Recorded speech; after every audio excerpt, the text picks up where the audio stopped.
Assalamualaikum warahmatullahi.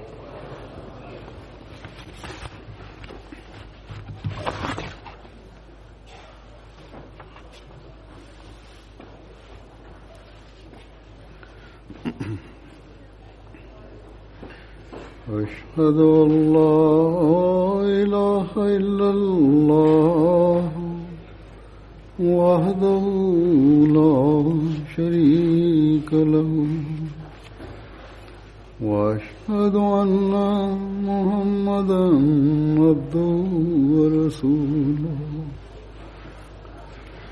Amma ba'du fa'udzu billahi minasy syaithanir rajim.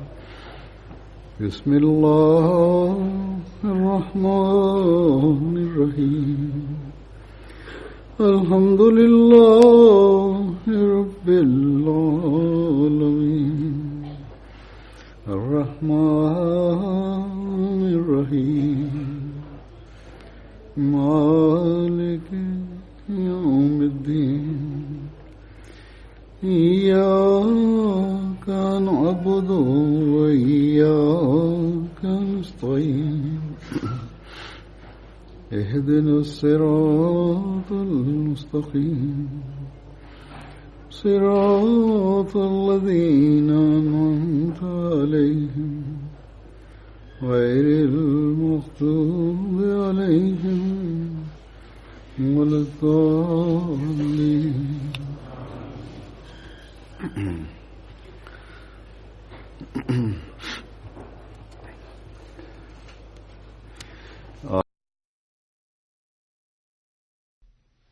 Pada hari ini dengan karunia Allah Ta'ala, jalsah Anda telah dimulai. Hadrat Masih Maud alaihi salam menamai jalsah sebagai pertemuan murni keagamaan.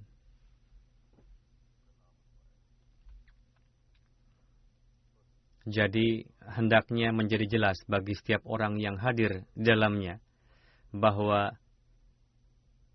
hari ini kita berkumpul di sini untuk memperbaiki dan meningkatkan ilmu agama dan kerohanian kita. Dan selama 3 hari ini kita akan berkumpul di sini dengan fokus dan perhatian untuk bagaimana kita memperbaiki ilmu agama dan kondisi kerohanian kita. Jika pemikiran seperti ini tidak ada, maka datang ke sini tidak ada faedahnya. Di masa sekarang ini, dunia tengah melupakan Allah Ta'ala. Para pengikut setiap agama tengah menjauh dari agama mereka. Statistik setiap tahunnya menunjukkan bahwa setiap tahun sejumlah besar orang menyatakan pengingkaran terhadap wujud Allah Ta'ala.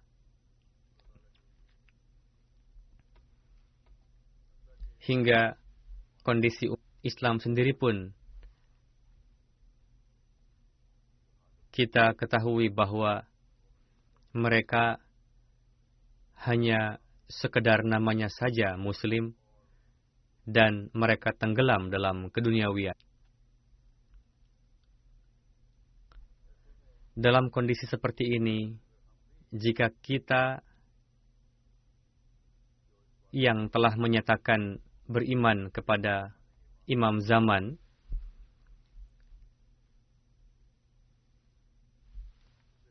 kita telah menerima beliau alaihi salam yang sesuai dengan nubuatan hadrat Rasulullah sallallahu alaihi wasallam, telah diutus oleh Allah Ta'ala untuk melakukan pembaharuan agama di zaman ini, dan kita berjanji untuk menyempurnakan misi Masih Maud alaihi salam dan Mahdi Ma'ud alaihi salam ini.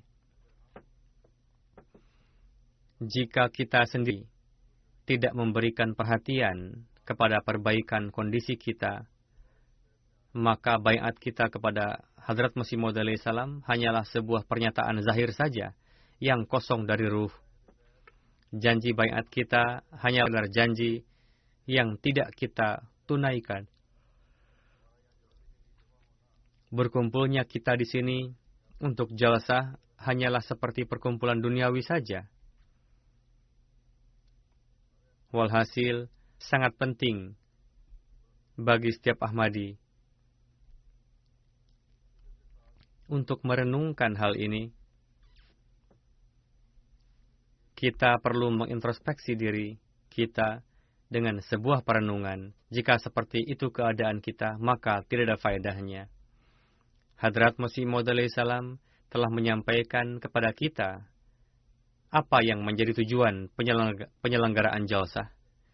Jika kita mengintrospeksi diri dengan merenungkan tujuan-tujuan tersebut, maka kita tidak hanya akan memenuhi tujuan dari 3 hari jalsah ini dan meraih doa-doa Hadrat Masih Maud alaihi salam untuk orang-orang yang hadir dalam jalsah ini. Lebih dari itu, kita akan menjadikan itu sebagai bagian yang abadi dalam kehidupan kita dan menata dunia dan akhirat kita. Dan tidak hanya kondisi diri kita sendiri, bahkan usaha kita untuk meraih amal-amal saleh dan mengamalkannya akan menjadikan anak keturunan kita di masa menang tegak di atas agama dan memiliki kedekatan dengan Allah Ta'ala, serta akan meraih karunia-karunia Allah Ta'ala.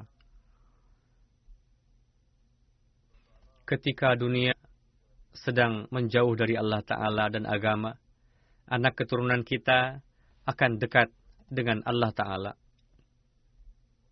dan akan menjadi sarana untuk membawa dunia kepada Allah Ta'ala. Wasil, jika kita ingin memenuhi janji baiat dan menyelamatkan anak keturunan kita, maka kita perlu untuk mengedepankan tujuan-tujuan dari pelaksanaan jalsah ini. Perlu bagi kita untuk melewati 3 hari jalsah ini dengan janji bahwa sekarang perkara-perkara ini akan senantiasa menjadi bagian dari kehidupan kita.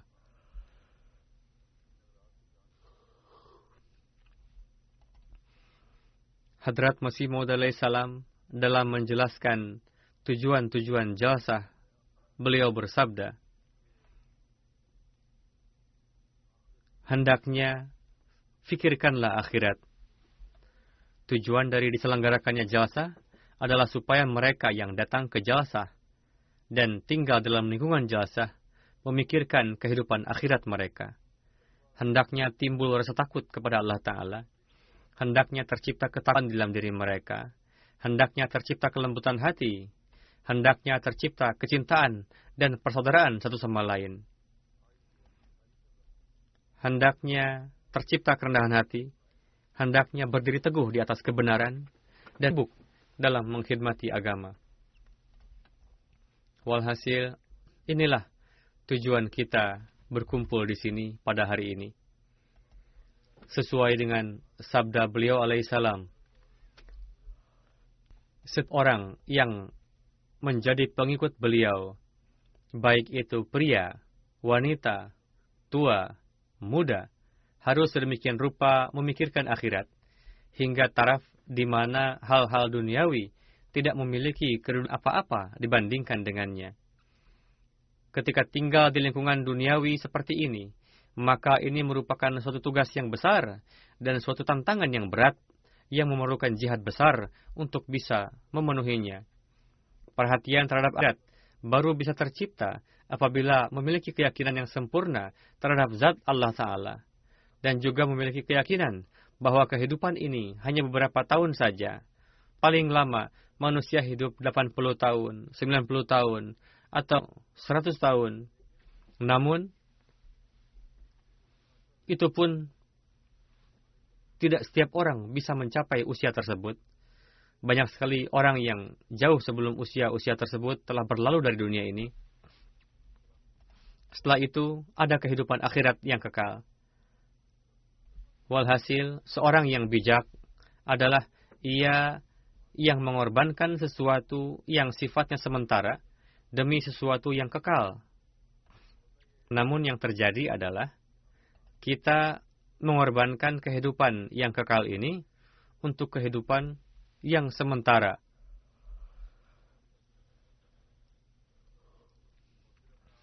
Dan kemudian orang duniawi ini menganggap dirinya sebagai paling bijak. Walhasil, seorang mukmin melakukan kebalikannya dari itu, dan memang harus demikian. Dengan begitu barulah bisa dikatakan sebagai seorang mukmin. Ia memiliki rasa takut kepada Allah Ta'ala di dalam hatinya. Kecintaan kepada Allah Ta'ala unggul di atas semua kecintaan duniawi.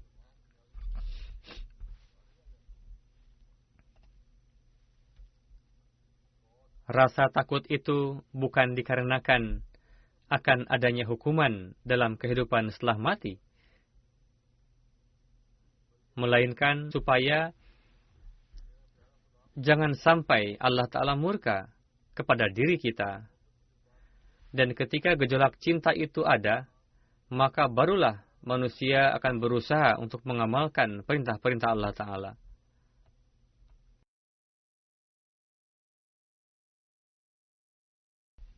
Setiap amalannya di dunia ini dilakukan dengan memperhatikan akhirat.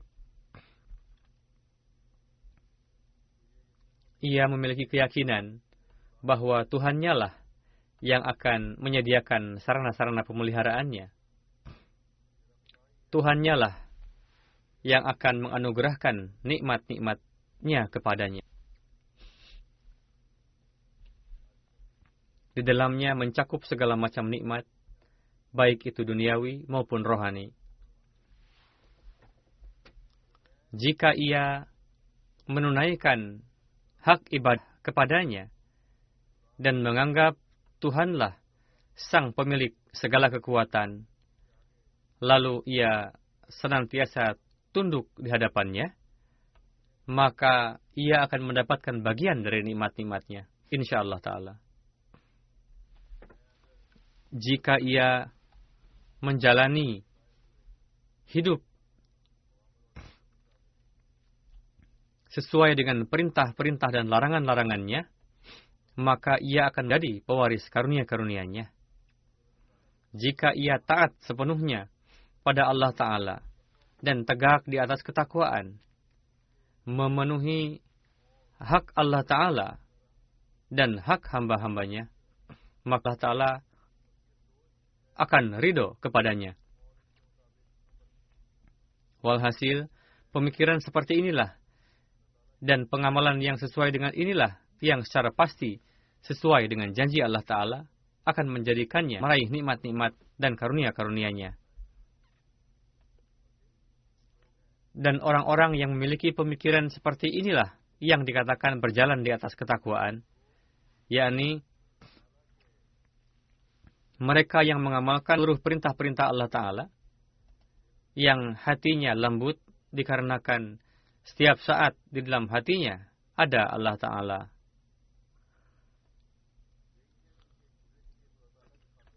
Yang memiliki kecintaan satu sama lain demi Allah Ta'ala, yakni kecintaan dan rasa persaudaraan mereka bukan karena ada motif pribadi, melainkan hanya dan hanya untuk Allah Ta'ala semata. Demikian juga orang yang berjalan di atas ketakwaan adalah yang di dalam dirinya ada kerendahan hati. Namun bukanlah kerendahan hati yang hanya diperlihatkan kepada orang yang dari sisi kedudukan dan harta lebih besar dari dirinya. Bukanlah kerendahan hati yang diperlihatkan kepada orang yang lebih tinggi dalam hal kedudukan atau kepada orang kaya saja. Melainkan kerendahan hati yang diperlihatkan kepada orang-orang lemah dan miskin. Dan inilah orang-orang yang setiap saat berdiri atas kebenaran dan percaya bahwa hanya qaulan sadidan atau perkataan jujurlah yang akan menyampaikannya kepada Allah Ta'ala. Sedangkan kebohongan akan membawa kepada syirik. Dan ketika seseorang pikirkan akhirat, takut kepada Allah Ta'ala dan mengikuti hakikat ketakwaan, maka bagaimana bisa ia berkata bohong setelah mengaku sebagai mukmin? Dan orang-orang yang meraih perkara-perkara tersebut dan memahami ruh kebaikan-kebaikan inilah yang pada hakikatnya sibuk dalam pengkhidmatan terhadap agama. Jika tidak, maka pengkhidmat tersebut hanyalah untuk mendapatkan keuntungan-keuntungan pribadi saja. Jika kita melihat di kalangan umat Islam, ratusan ribu ulama yang nampak dari luar sedang melakukan pekerjaan-pekerjaan atas nama agama, namun dari dalam mereka sedang melakukan kezaliman atas nama agama. Diri mereka kurang dalam ketakwaan, tidak nampak rasa takut kepada Allah Ta'ala dalam diri mereka. Mereka lebih menghargai kesenangan-kesenangan dunia dibandingkan akhirat. Lantas mereka membawa-bawa nama Tuhan dan akhirat. Walhasil, ruh dari perkara-perkara yang diperlukan, yang Hadrat Masih Maud alaihissalam ingin ciptakan dalam diri kita, bukanlah kulit, melainkan ruhnya atau isinya.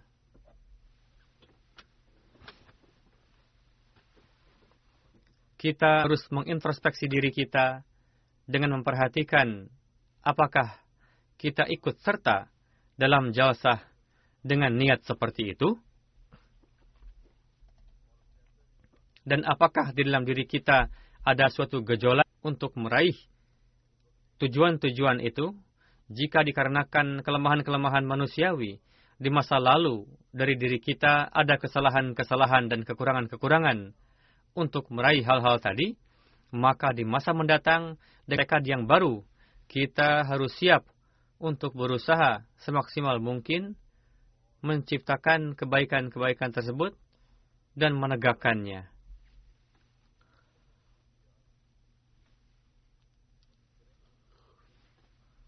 Hari ini kita berjanji akan lebih memikirkan akhirat dibandingkan dunia. Kita akan lebih mementingkan rasa takut kepada Allah Ta'ala dan kecintaan kepadanya di atas segala sesuatu. Kita akan berusaha semaksimal mungkin berjalan di atas jalan-jalan halus ketakwaan. Kita akan menciptakan di dalam hati kita kelembutan terhadap orang lain.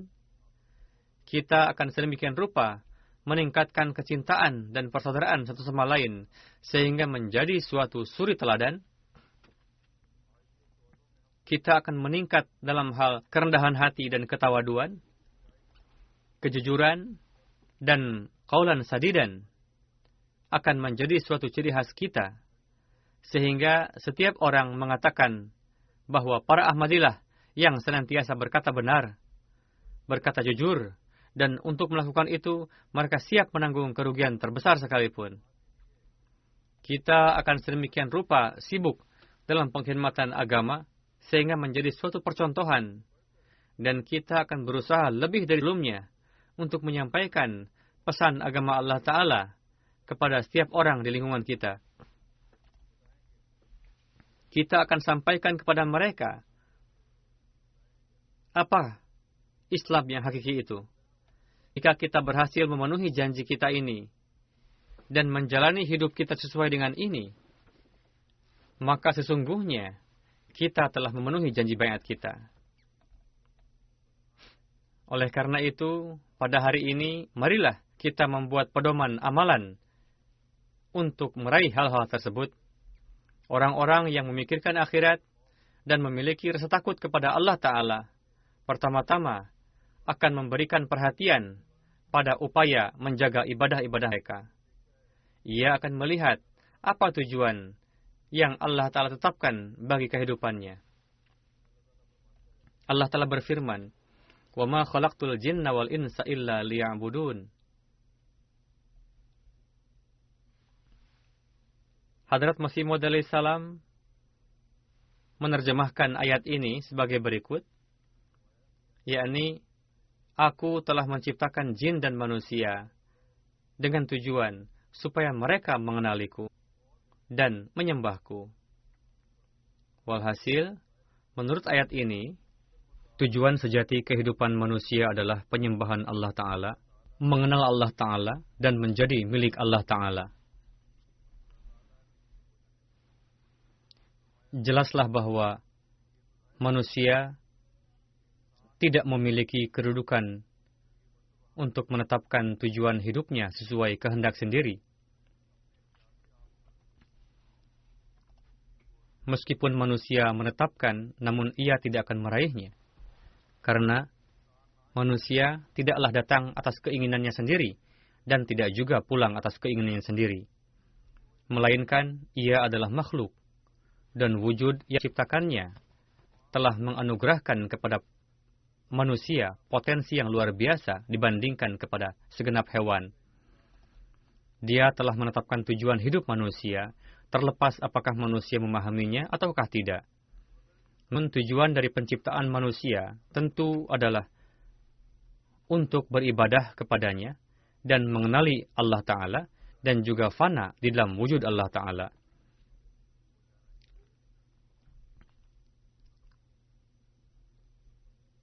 Apakah cara ibadah dan penyembahan yang diajarkan Tuhan kepada kita?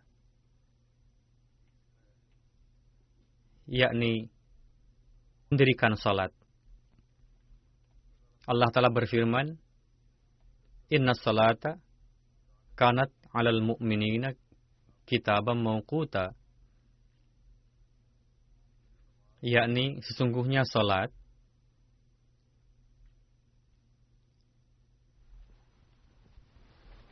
telah ditetapkan bagi umat muslim untuk melaksanakan salat pada waktunya. Hadrat Masih Maud alaihi salam bersabda, saya sangat mencintai masalah salat pada waktunya. Melaksanakan salat pada waktunya adalah penting.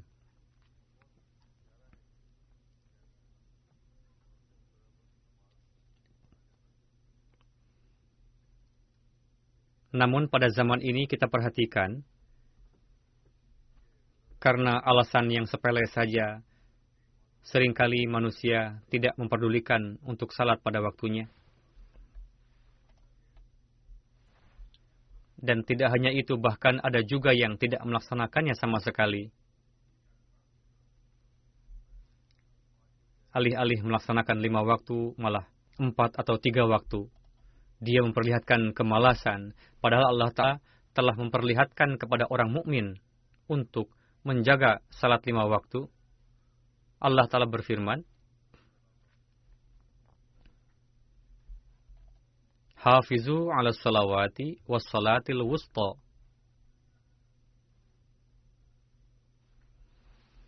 Yakni, jagalah salat, khususnya salat yang berada di pertengahan. Namun, sebagian orang terkadang disebabkan oleh pekerjaan atau bisnis meninggalkan salat zuhur dan asar. Kadang disebabkan oleh acara TV atau acara pribadi lainnya. Mereka menyia-nyiakan salat maghrib dan isya. Meninggalkan salat subuh dengan alasan ngantuk. Untuk itu perlu bagi kita untuk menganalisa diri sendiri. Apakah kita tengah melaksanakan perintah Tuhan ataukah tidak? Setelah melaksanakan berjamaah pada acara tertentu jemaat atau pada bulan Ramadan beranggapan bahwa kami telah melaksanakan perintah Tuhan. Sehingga setelah itu jika dapat atau tidak dapat melaksanakannya dengan dawam sepanjang tahun, tidaklah mengapanya. Namun, dengarkanlah dan perhatikanlah apa yang difirmankan oleh Allah Ta'ala dan Rasul-Nya berkenaan dengan keutamaan salat. Allah Ta'ala berfirman,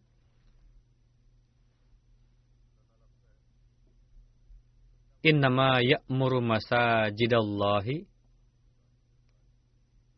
man amana billahi wal yaumil akhir.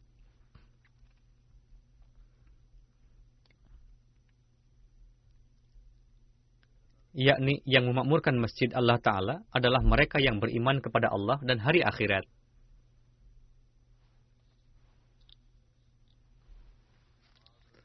Hadrat Rasulullah bersabda, ketika kalian melihat seseorang pulang pergi untuk melaksanakan salat di masjid, berikanlah kesaksian terhadap status mukminnya orang tersebut, karena Allah Ta'ala berfirman bahwa yang memakmurkan masjid Allah adalah mereka yang beriman kepada Allah dan akhirat.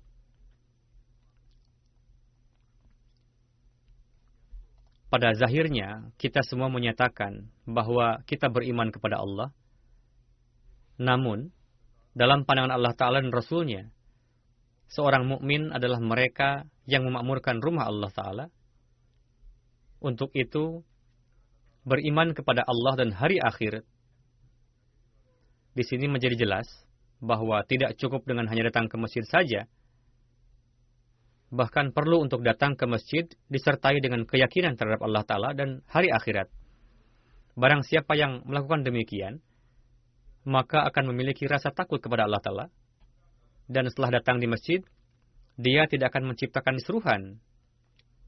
Mereka tidak akan tergolong ke dalam jamaah salat, yang salatnya menjadi penyebab turunnya laknat baginya. Alih-alih meraih keredaannya, jamaah salat seperti itu akan menarik murka ilahi. Namun, mereka yang memperhatikan akhirat dan memiliki rasa takut kepada Allah, merekalah yang memiliki ketakwaan sejati. Hanya lembut, dan di dalamnya dipenuhi rasa cinta, kasih sayang, dan persaudaraan. Di dalam dirinya terdapat kerendahan hati, teguh dalam kebenaran, menabligan ajaran Islam yang damai. Masjid-masjid bukanlah tempat yang mengerikan dan bukan biang kekisruhan. Untuk itu Allah Ta'ala berfirman, berdirilah untuk salat hanya di masjid yang pondasikan takwa, bukan masjid yang dibangun untuk menciptakan kekacauan. Barang siapa yang memakmurkan masjid sembari teguh di atas ketakwaan, mereka juga akan memenuhi kewajiban hukukullah dan hukukul ibad.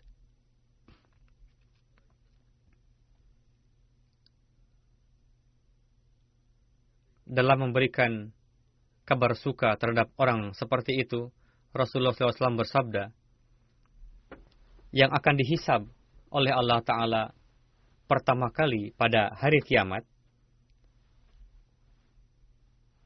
yakni Allah Ta'ala akan memerintahkan kepada malaikat untuk melihat salat hambanya. Apakah ia salat ataukah tidak? Barang siapa yang tertulis salatnya lengkap pada catatan amalnya, maka penghisabannya sudah selesai. Namun, barang siapa yang pada salat wajibnya masih terdapat kekurangan, maka akan diperintahkan kepada malaikat untuk melihat ibadah nafalnya. Jika masih ada kekurangan pada ibadah wajib, maka penuhilah dengan ibadah nafalnya. Di sini, Allah Ta'ala menyebut hambaku karena mereka berusaha sendiri untuk beribadah kepada Allah Ta'ala dan berusaha untuk memenuhi hak beribadah kepadanya. Namun meskipun demikian, disebabkan karena tuntutan manusiawi, sehingga pasti ada kelemahan, sehingga terkadang lupa, dan terkadang timbul kondisi di mana untuk memaafkannya, dan untuk memberikan timbangan berat atas kebaikan hambanya, Allah Ta'ala memperlakukan hambanya dengan rahmat kasih sayang, dan ampunan dengan menghitung ibadah nafal sebagai ibadah wajib.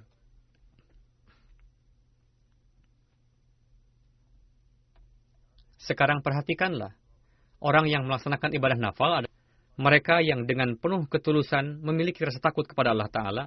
Ibadah nafal bukanlah ibadah yang dilakukan di luar, di tengah keramaian. melainkan dilakukan dengan dalam kesendirian dan tersembunyi. Kebaikan ini dilakukan oleh orang yang takut kepada Ta'ala, dan merekalah yang disebut hambaku oleh Allah Ta'ala. Dari hamba-hamba tersebut bisa saja timbul kekeliruan, namun kekeliruan itu tidak berlangsung terus-menerus. Mereka berusaha memperbaiki kekeliruan itu. Demikianlah perlakuan kasih sayang Allah Ta'ala. Di satu sisi diberitahukan bahwa salat bukanlah sesuatu yang sepele. Salat seseorang akan dihisab paling awal. Untuk itu, berikanlah perhatian untuk melakukannya. Seiring dengan itu, dikatakan juga bahwa jika sembari melangkah di atas jalan takwa dan berusaha untuk memenuhi hak ibadah kepada Aku, maka ibadah nafal yang kalian lakukan, ganjarannya akan terhitung sebagai ibadah wajib, dan Aku akan tutupi kamu dengan cadar ampunanku. Jadi, di mana terdapat kabar suka tersebut, dan diberikan harapan untuk pengampunan, sana untuk menarik karunia Allah Ta'ala, telah ditekankan untuk melaksanakan ibadah-ibadah nafal. Alhasil, mukmin adalah mereka yang memiliki rasa takut kepada Allah Ta'ala, dan demi untuk menarik karunia-Nya, di satu sisi dia menaruh perhatian terhadap ibadah fardu, dan di sisi lainnya juga terhadap ibadah nafal, yang dengannya kekurangan yang terdapat dalam ibadah fardu dapat terpenuhi. Jadi merekalah orang-orang yang memiliki rasa takut sejati terhadap Allah, melangkah di atas takwa, dan berkat ketakwaan itulah ia menaruh perhatian untuk melakukan kebaikan-kebaikan lainnya. Hatinya lembut kepada satu sama lain, alih-alih saling menuntut balas. Perhatian mereka tertuju untuk memaafkan satu sama lain. Untuk meraih kasih sayang ilahi, mereka memperlakukan satu sama lain dengan kasih sayang. Dalam hati mereka timbul kerendahan hati, timbul ruh pengorbanan demi satu sama lainnya. Untuk itu, setiap kita perlu untuk menganalisa diri. Apakah hal-hal tersebut ada dalam diri kita? Yakni seorang hamba yang hakiki selalu berusaha untuk menyerap berbagai jenis kebaikan. Jika dalam diri seseorang tidak terdapat gejolak rasa cinta untuk saudaranya, berarti tidak terdapat ketakwaan hakiki dalam dirinya. Barang siapa yang tidak ada kelembutan hati dirinya, hendaknya mengkhawatirkan keadaan seperti itu. Barang siapa yang di rumahnya, istri dan anak-anaknya merasa tidak nyaman, berarti orang seperti itu kosong dari ketakwaan. Begitu juga para istri yang tidak memenuhi hak suami dan anak-anaknya, malah menuntut hal-hal yang tidak jaiz, berarti hatinya kosong dari ketakwaan. Jadi, dalam hubungan sesama, barang siapa yang memperlakukan dengan kecintaan dan kelembutan demi Allah Ta'ala, merekalah yang teguh di atas ketakwaan sejati. Hadrat Rasulullah SAW bersabda, pada hari kiamat Allah Ta'ala akan berfirman, di manakah mereka yang saling mencintai satu sama lain demi untuk kemuliaan dan keluhuranku? Dan pada hari ini tidak ada naungan lain selain naunganku pada hari kiamat. Aku akan memberikan tempat kepada mereka dalam naungan rahmatku. Barang siapa yang melaksanakan perintahnya demi Allah Ta'ala, memiliki gejolak kecintaan terhadap satu sama lain, merekalah yang menarik kasih sayang Allah Ta'ala. Dengan kata lain, barang siapa yang tidak melakukan demikian, maka mereka dapat menjadi sasaran murka ilahi. Untuk itu, setiap kita perlu untuk menciptakan ruh dalam diri. Kita menyuarakan moto Love for all, hatred for none. Perlu bagi kita untuk pertama-tama menzahirkan moto tersebut dalam keluarga dan lingkungan kita, supaya kita menjadi orang yang menyampaikan tersebut kepada dunia dalam corak yang hakiki. Dan ini merupakan amalan yang dengan sedikit usaha saja, tanpa memerlukan satu mujahadah, kita dapat meraih tempat di bawah naungan rahmat ilahi. Nasihat yang Rasulullah sampaikan dalam berbagai kesempatan untuk menegakkan dan meningkatkan kasih sayang, rasa cinta, dan persaudaraan. Berkenaan dengan itu, Rasul pernah bersabda, Muslim adalah saudara Muslim lainnya. Ia tidak berbuat aniaya kepadanya, dan tidak juga meninggalkannya sendiri. Barang siapa yang memenuhi kebutuhan saudaranya, Allah Ta'ala akan memenuhi kebutuhannya. Barang siapa yang menjauhkan musibah dari seorang Muslim, maka Allah Ta'ala akan mengurangi satu musibah di antara musibah-musibahnya pada hari kiamat. Barang siapa yang menutupi kelemahan orang lain, maka pada hari kiamat Allah Ta'ala akan menutupi kesalahannya. Allah Ta'ala memandang kita dengan pepandangan kasih sayang dan rahmat-Nya kepada kita dalam berbagai cara. Memberikan sarana pengampunan kepada kita. Manusialah yang memancing murka ilahi disebabkan oleh ketidaklayakannya, egoisme, dan sifat yang keras kelak. Jadi, sangat mengkhawatirkan dan harus menjadi bahan pemikiran pada hari-hari jalasa ini, di mana gejolak dan pikiran kita tengah condong pada kebaikan. Kita datang ke sini disertai pemikiran bahwa kita akan menghadiri jalsah, mendengarkan perkara-perkara kebaikan. Untuk itu kita hendaknya menganalisa diri. Seiring dengan hukukullah, berikan juga perhatian pada pemenuhan hukukul ibad. Berusahalah untuk mengikat kelembutan hati, mencintai sesama, dan kerendah hatian. Menjadi satu keperluan bagi kita karena kita telah mengikat janji baiat kepada Hadrat Masih Maud alaihi salam.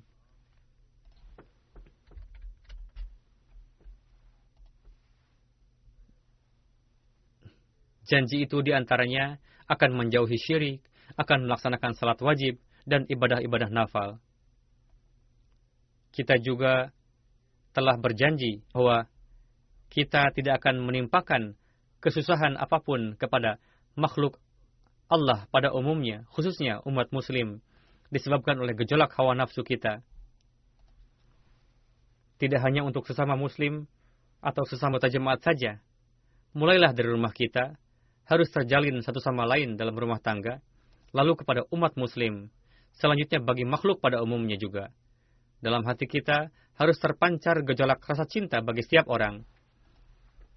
Kita harus bersih dari gejolak hawa nafsu.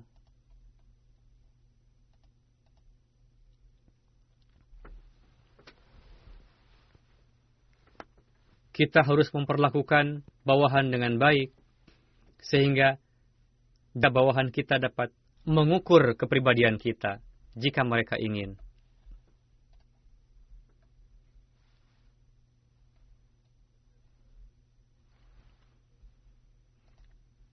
Mereka ingin melihat, yakni, apakah standar perilakunya sesuai dengan apa yang dikatakan atau tidak.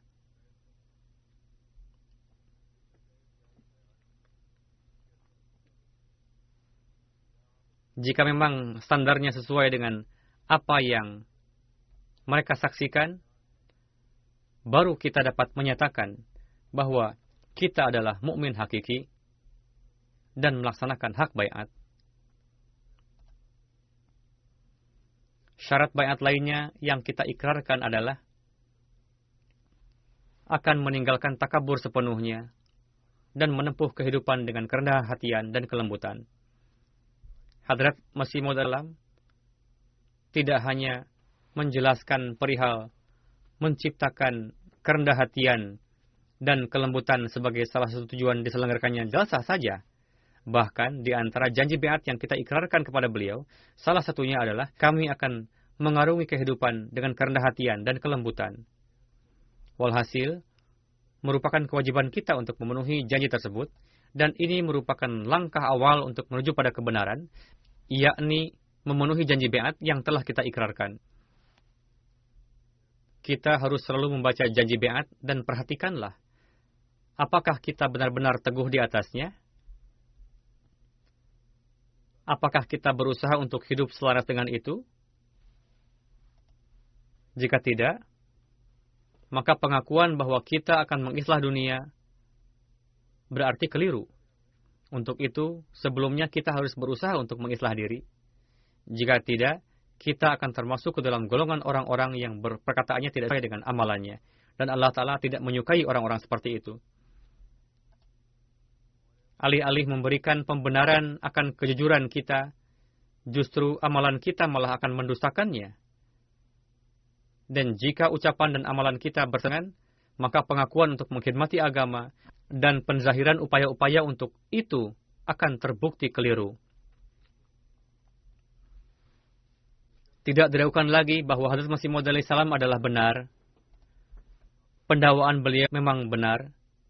Memang Allah Ta'ala menjanjikan kesuksesan kepada beliau alaihi salam. Memang Allah Ta'ala berjanji kepada beliau untuk memberikan jemaat orang-orang mukhlis. Namun, jika kondisi demikian, maka kita tidak akan termasuk ke dalam golongan para penolong jemaat beliau. Jadi, untuk meraih keberkatan baiat, perlu untuk mengevaluasi diri. Tujuan jalsah yang telah beliau jelaskan, perlu untuk direnungkan. Sungguh beruntung kita mendapatkan taufik untuk merenungkan dalam 3 hari jalsah ini.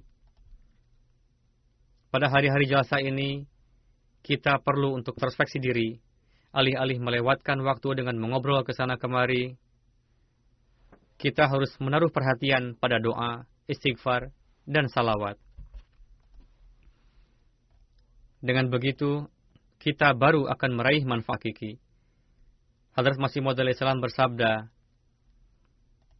"Segenap jemaatku harus menyimak wasiat ini dengan seksama, yakni barang siapa yang masuk ke dalam jemaat ini dan menjalin hubungan kesetiaan dan ketaatan denganku.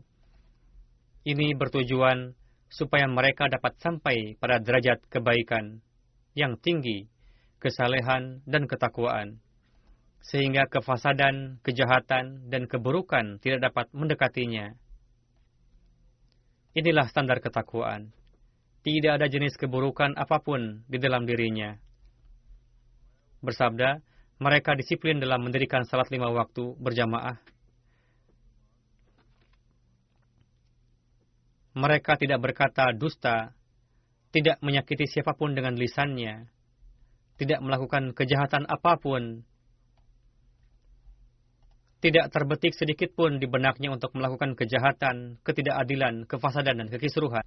Walhasil, jauhilah segala jenis maksiat, dosa, ketidakselarasan antara perbuatan dengan amalan, dan segenap gejolak hawa nafsu dan perbuatan yang tidak jaiz.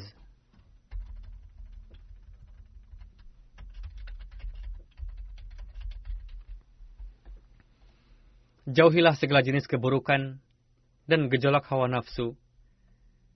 Jadilah hamba Allah Ta'ala yang berhati suci, rendah hati, dan pada keburukan. Jadilah orang yang hatinya suci, tidak ada keburukan, rendah hati, dan tidak ada fitrat buruk dalam wujudnya. Hendaknya rasa simpati terhadap segenap manusia menjadi prinsip hidupnya. Takutlah kepada Allah Ta'ala. Selamatkanlah lidah, tangan, dan pemikiran dari segala jenis kekotoran, perbuatan fasad, dan pengkhianatan.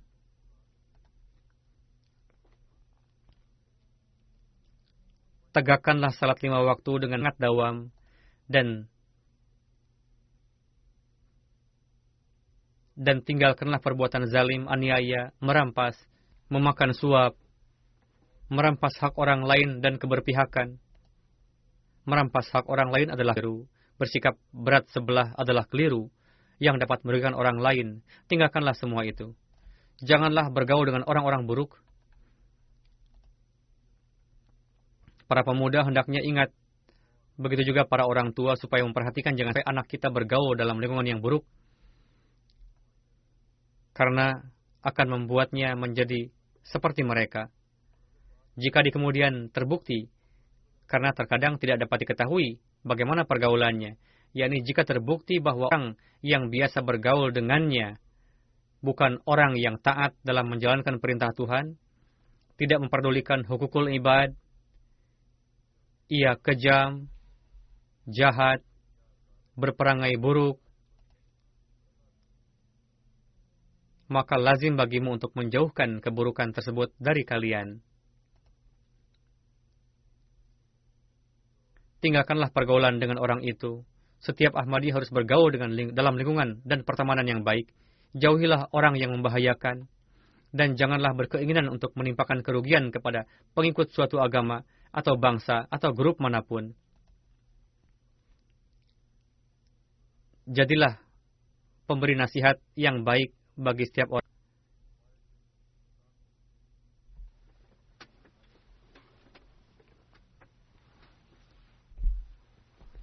Jika ingin memberikan nasihat, maka jadilah penasihat sejati yang memberikan nasihat layaknya penasihat yang baik. Yakni, ucapan dan perbuatan kalian harus sedemikian rupa, sehingga nasihat yang disampaikan dapat berpengaruh baik, dan tidak ada sikap berat sebelah. Hendaknya sekali-kali jangan sampai orang-orang jahat, buruk, pengacau, dan berperangai buruk berada dalam perkumpulan kalian. Dan jangan sampai orang seperti itu tinggal dalam rumah kalian, sehingga suatu hari dapat menyebabkan kalian tergelincir. Adalah lazim bagi setiap individu dalam jemaatku untuk mengamalkan segenap wasiat ini, dan hendaknya dalam perkumpulan-perkumpulan kalian tidak ada kekotoran, sibuk mengolok-olok dan mencemooh. Melangkahlah di bumi ini dengan kebaikan hati, kesucian fitrat, dan pemikiran bersih. Janganlah menyerang siapapun dengan cara-cara yang tidak jaiz. Redamlah gejolak nafsu. Jika ada perbincangan masalah agama, berbincanglah dengan menggunakan kata-kata yang lembut dan cara-cara yang beradab. Jika ada yang bersikap bodoh, maka ucapkan salam, lalu tinggalkan perkumpulan seperti itu. Allah menghendaki untuk menjadikan kalian sebagai sebuah jemaat yang dapat menjadi teladan dalam hal kebaikan dan ketakwaan bagi segenap dunia. Berhati-hatilah, dan jadilah orang yang pada kenyataan baik hati, rendah hati, dan saleh. Kalian akan dikenali dengan salat 5 waktu dan kondisi akhlak. Apa yang menjadi tanda pengenal kalian? Yakni, kalian melaksanakan salat 5 waktu dengan dawam, dan akhlak kalian sangat luhur.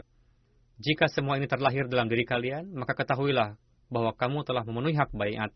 Barang siapa yang di dalamnya terdapat benih keburukan, ia tidak akan teguh dalam nasihat ini.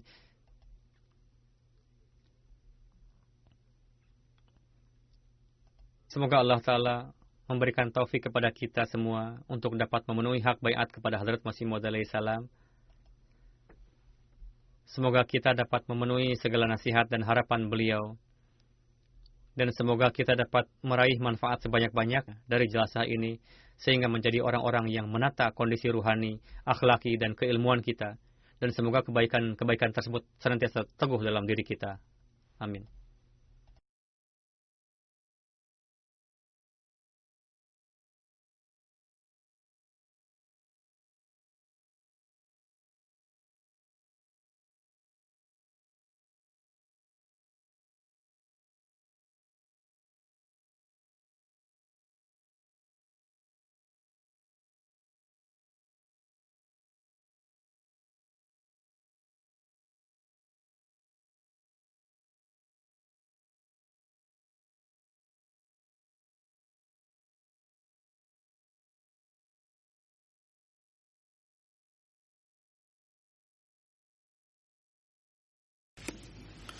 الحمد لله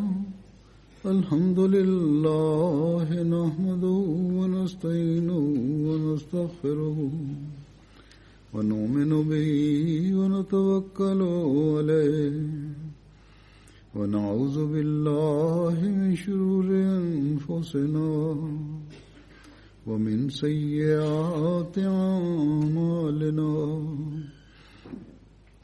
من يهده الله فلا مضل له ومن يضلل فلا هادي له ونشهد أن لا إله إلا الله ونشهد أن محمدا عبده ورسوله عباد الله رحمكم الله إن الله يأمر بالعدل والإحسان وإيتاء ذي القربى وينهى عن الفحشاء والمنكر والبغي يعظكم لعلكم تذكرون اذكروا الله يذكركم وادعوه يستجب لكم ولذكر الله أكبر